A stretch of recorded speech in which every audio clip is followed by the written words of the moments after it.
سیدہ ام ہانی کہتی ہیں یا رسول اللہ میں بوڑھی ہو گئی ہوں، لمبے وظیفے مجھ سے کوئی نہیں ہوتے، مجھے کوئی ایک وظیفہ ایسا بتا دیں جو میں کر لوں میرے لیے کفایت کرے۔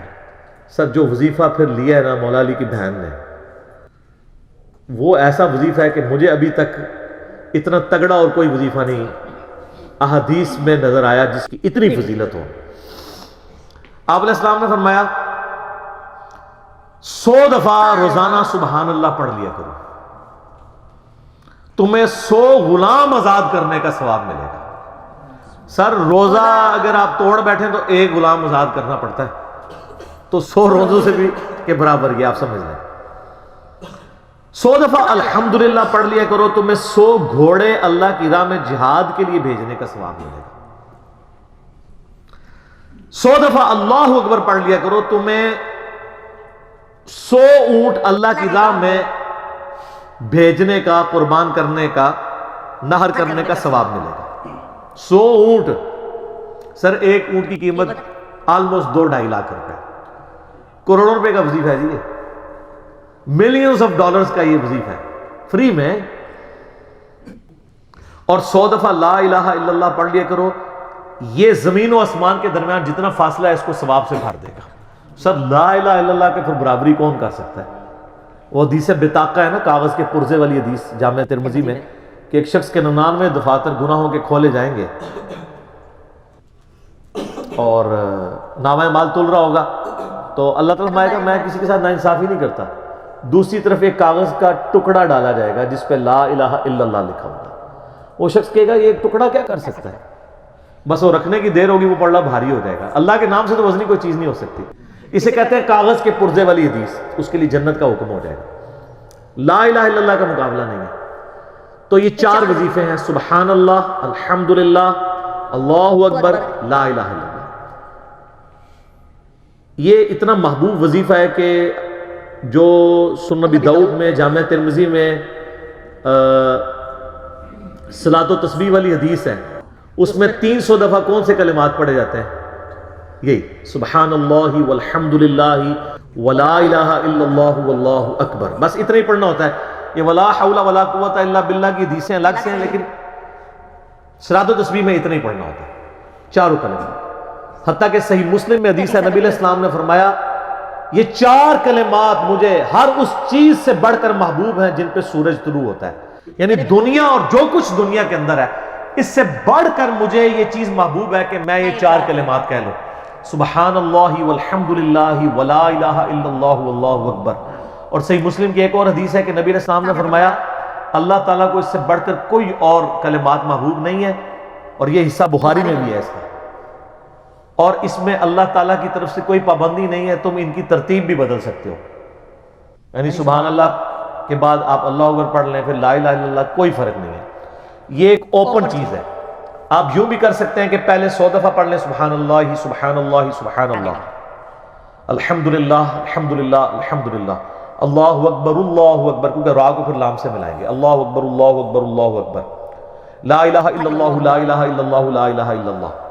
اور یوں بھی پڑھ سکتے ہیں، وہ زیادہ بہتر ہے، سبحان اللہ والحمدللہ ولا الہ الا اللہ واللہ اکبر، کیونکہ اکبر پہ وقت کریں گے، ورنہ یہ سبحان اللہ تو الحمدللہ ہی پڑھ نہیں سکتے آپ، کیونکہ الحمدللہ الحمدللہ بنے گا کانٹینیوس، جیسے اللہ اکبر بنتا ہے، تو وقف کرنا پڑے گا سوائے سبحان اللہ کے۔ سبحان اللہ یہ تو پڑھ سکتے ہیں، لیکن الحمدللہ کو الحمدللہ وقف کرنا پڑے گا۔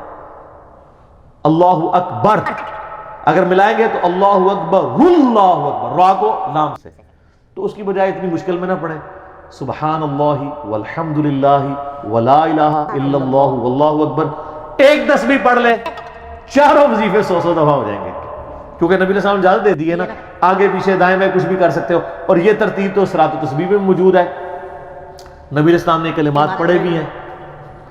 آپ کو پتہ ہے تبلیغی جماعت والے 3 وظیفے بتاتے ہیں، ویسے بڑی سمجھداری سے ہی کسی نے وہ ڈیوائس کیے ہوئے، 100 دفعہ وہ یہ بتاتے ہیں سبحان اللہ والحمدللہ ولا الہ الا اللہ واللہ اکبر، وہ ساتھ وہ بھی بتاتے ہیں ولا حول ولا قوت الا باللہ، وہ بھی پڑھ سکتے ہیں۔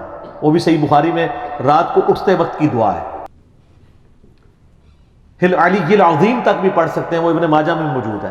میرا ایک یوٹیوب پہ کلپ ہے 6 کلموں کا ثبوت، تو میں نے بتایا 4 کلمے ثابت ہیں، 2 مولویوں کے لکھے ہوئے ہیں، آخری والے جو ہیں. تو بلکہ وہ میرا بیٹا تو وہ اس کے وہ کورس میں آیا تو اس نے 2 یاد ہی نہیں کیے، تو اس کو ماں کہہ رہی یاد کرو، کہتی ثابت، وہ کہتا ثابت ہی نہیں ہے تو کیوں ساتھ یاد کر. ہم ریکویسٹ کریں گے، ہمارے پاس بھی وہ کورس اسلامیات کا جو ہے نا اس کو ریویو کرنے کے لیے بھیجا ہوا ہے ہماری اکیڈمی میں انہوں نے، تو ہم اس میں ان کو ریکویسٹ کریں گے کہ یہ آخری 2 کلمے نکال دیں، پہلے 4 کلمے ثابت ہیں. وہ تو ثابت ہی نہیں ہے، تو خام خواہ لوگوں کو آپ رٹا رہے ہیں. الٹا جن لوگوں کی شادی ہونے والی ہوتی ہے وہ بیچارے ٹینشن میں پڑے ہوتے ہیں 6 کلمے یاد کرنے کے، حالانکہ کلمے کے ساتھ تو کوئی تعلق ہی نہیں اس کے.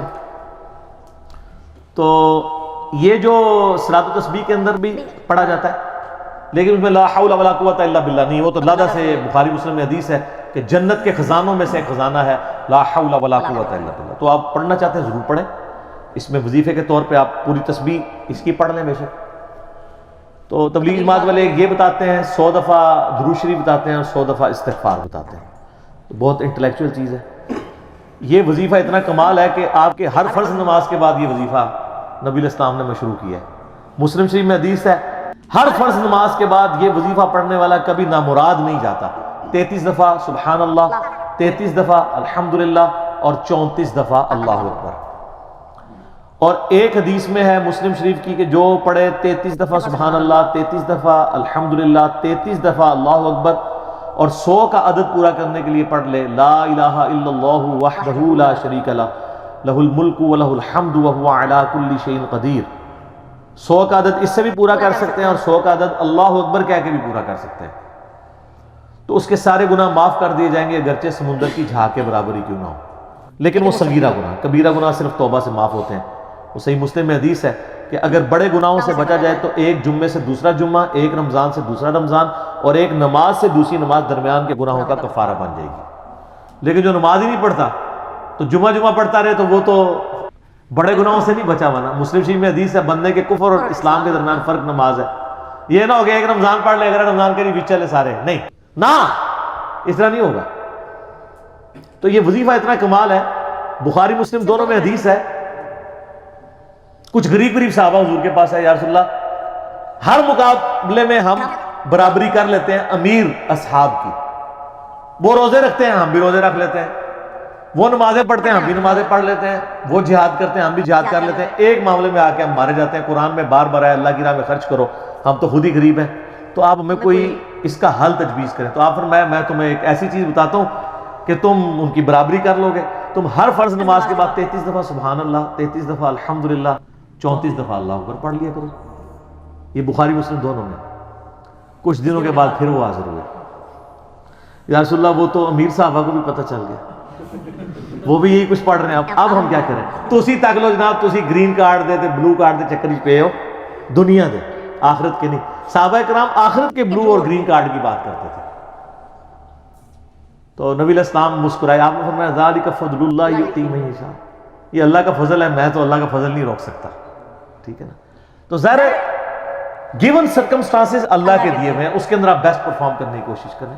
اللہ کے فضل کو تو کوئی روک نہیں لگا سکتا. کوئی یہ نہیں کہہ سکتا کہ جی وہ یعنی تیرے ہوتے جنم لیا ہوتا کیوں نہیں ہوا. ہو سکتا ہے ابو جہل ہی ہوتا. تو جس حال میں اللہ نے رکھا ہے اسی کو آپ بہتر کریں. اس طرح کی کئی احادیث ہیں جو ان وظیفوں کو سپورٹ. اچھا مسلم شریف میں ایک حدیث میں یہ بھی ہے کہ 10 دفعہ سبحان اللہ، 10 دفعہ الحمدللہ اور 10 دفعہ اللہ اکبر. اگر کسی پاس ٹائم تھوڑا ہے نا تو فرض نماز کے بعد یہ بھی پڑھ سکتا ہے. 10 دفعہ بھی وظیفہ یہ والا کیا جا سکتا ہے. ایک بڑی حقیقت انگیز حدیث ہے، ہمارے یوسف بھائی نے اس پہ کلپ بھی بنایا ہے، صفین کی راتوں میں. بخاری مسلم دونوں میں حدیث ہے. مولا علی علیہ السلام خود روایت کر رہے ہیں. وہ کہتے ہیں کہ نبی علیہ السلام کو جب اللہ نے کشادگی دی، کچھ غلام آپ کو گفٹ ملے، تو میں نے فاطمہ سے کہا کہ تم پورا دن گھر کی صفائی کرتی ہو، چکی چلاتی ہو، اس کی وجہ سے ان کے ہاتھ پہ بھی نشان بن گئے تھے. اس طریقے سے سامان اٹھا کے لاتی تھی تو رسی کے نشان یہاں پڑے ہوئے تھے. تو نبی علیہ السلام سے جا کے جو ہے وہ ایک غلام ڈیمانڈ کر لیتے ہیں جو ہمیں ذرا ہیلپ آؤٹ کر دے گا. جب سب کو مل رہا ہے تو ہمیں بھی مل جائے گا. تو سیدہ فاطمہ حاضر ہوئی. یہ حدیث بخاری میں بھی ہے، مسلم میں بھی ہے. تو حضور علیہ السلام کے پاس گئیں، بات نہیں کر سکی. طبیعت میں تربیت کس کی تھی سر؟ بولڈنس نہیں تھی وہ والی. حالانکہ باپ ہے اور حضور کو پتا تھا اپنی بچی کی عادت کا. تو وہ گئیں، بات نہیں کر سکی، واپس چلی گئی. تو حضور علیہ السلام محفل برخاست ہوئی، آپ خود آ گئے. سر وہ حدیث کمال ہے. مولا علی کہتے ہیں میں اور فاطمہ ایک چادر میں لیٹے ہوئے تھے اور نبی علیہ السلام ہمارے گھر میں آئے اور پاؤں کی جانب سے نبی علیہ السلام ہمارے بستر میں داخل ہوئے، حتیٰ کہ آپ کے پاؤں کی ٹھنڈک ہم نے اپنے سینے پہ محسوس کی.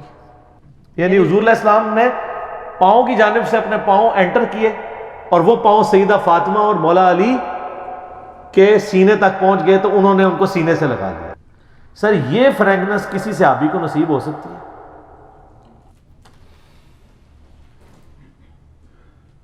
تو آپ نے فرمایا وہ فاطمہ تم آئی تھی، کوئی کام تھا؟ سیدہ فاطمہ سے پھر بھی بات نہیں نکلی. تو حضرت علی کہتے ہیں میں نے نا پھر کہا یا رسول اللہ وہ میں نہیں بھیجا تھا، پورا دن کام کرتی ہے. آپ کی بیوی کہتی ہیں ہماری کوئی ذمہ داری نہیں ہے. یہ بھی تو بیوی تھی نا. بخاری مسلم میں حدیث ہے جنتی عورتوں کی سردار ہے فاطمہ سلام اللہ علیہ. تو میں نے غلام کے لیے عرض کیا تھا یہ تھک جاتی ہے ہمیں ہیلپ آؤٹ کر دے گا. آپ نے السلام فرمایا میں تمہیں سے بہتر نہ چیز عطا کروں؟ کہ یا رسول اللہ عطا کرے. یعنی آپ لوگ تو سمجھ رہے ہوں گے کہ غلام مانگا ہے تو شاید ایک گھوڑا بھی ساتھ گفٹ مل جائے گا. ان کا جب رات کو بسترے پہ جانے لگو نا تو 33 دفعہ سبحان اللہ، 33 دفعہ الحمدللہ اور 34 دفعہ اللہ اکبر پڑھ لیا کرو. یہ تمہارے لیے اس غلام سے بھی بہتر ہے. یعنی سارے دن کی تھکاوٹ اتر جائے گی. سر یہ بہت بہترین وظیفہ ہے. تو اچھا یہ حدیث مولا علی پوری زندگی سنایا کرتے تھے کیونکہ حضرت فاطمہ اور مولا علی کی ایک محبت بڑی مثالی تھی. پھر لوگ بھی جو ہے نا وہ مولا علی سے پوچھا کرتے تھے وہ فاطمہ والی حدیث تسبیح فاطمہ، اسے تسبیح فاطمہ اس لیے کہا جاتا ہے. تو یہ حدیث جب بیان کی مولا علی نے تو آگے نے تابعین نے پوچھ لیا، بخاری مسلم دونوں میں، کہ حضرت علی کہتے ہیں کہ وہ دن ہے آج کا دن ہے میں نے کبھی یہ وظیفہ چھوڑا نہیں.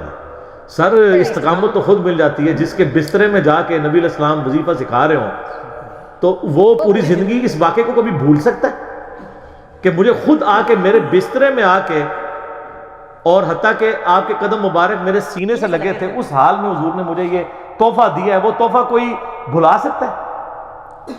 تو تابعی نے کہا کہ مولا علی سے کہا کہ کیا جنگ صفین کی راتوں میں بھی آپ یہ وظیفہ پڑھا کرتے تھے جب مسلمانوں پہ اتنا مشکل وقت تھا، آپ میدان جنگ میں تھے؟ آپ دیکھیں 30 سال کے بعد مولا علی کو تلوار دوبارہ اٹھانا پڑی اسلامی نظام کو بچانے کے لیے. تو مولا نے کہا ہاں صفین کی راتوں میں بھی میں نے کبھی یہ وظیفہ نہیں چھوڑا. تو اس پہ وہ کلپ بنایا تھا صفین کی راتوں میں. یہ اتنا کمال کا وظیفہ ہے. اللہ تعالیٰ ہمیں اس وظیفے پہ استقامت دے اور کچھ نہ کر سکیں یہ ضرور کیا کریں. بخاری مسلم حدیث ہے عائشہ کہتی ہیں نبی علیہ السلام نے فرمایا کہ اللہ تعالیٰ کو سب سے بڑھ کر محبوب عمل وہ ہے جو مستقل مزاجی سے کیا جائے خواہ تھوڑا ہی کیوں نہ ہو، بنسبت اس عمل کے جو بہت زیادہ ہو لیکن مستقل مزاجی سے نہ ہو. ایک بندہ ایک دن 1000 دفعہ سبحان اللہ پڑھتا ہے، اگلے دن 10 دفعہ پڑھتا ہے، اس سے بہتر روزانہ ہی 10 دفعہ پڑھ لے. تو یہ وظیفہ 100 دفعہ پڑھنے کے لیے کوئی زیادہ ٹائم ریکوائرڈ نہیں ہوتا. آپ روٹین میں ہیں، آپ پاس دونوں آپشن ہیں، الگ الگ کر کے پڑھ لیں تب بھی ٹھیک ہے، ایک ہی دفعہ میں پڑھ لیں سبحان اللہ والحمدللہ ولا الہ الا اللہ واللہ اکبر تب بھی درست ہے. اور فرض نماز کے بعد تو اور کوئی وظیفہ، ایک آیت الکرسی والا وظیفہ اور یہ تسبیح فاطمہ والا وظیفہ اور تکبیر بلند کرنا، استغفار پڑھنا، اللہم انت السلام منک السلام، سارے اذکار اس میں لکھے ہوئے. چند ایک وظائف تو ضرور پڑھیں اور اس میں یہ والا وظیفہ کبھی نہ چھوڑیں. یہ بہت ایکسٹرا آرڈنری وظیفہ ہے. مغرب کی اذانیں شروع ہو چکی ہیں، بقیہ سوالات انشاءاللہ اذان مغرب کے وقفے کے بعد انشاءاللہ.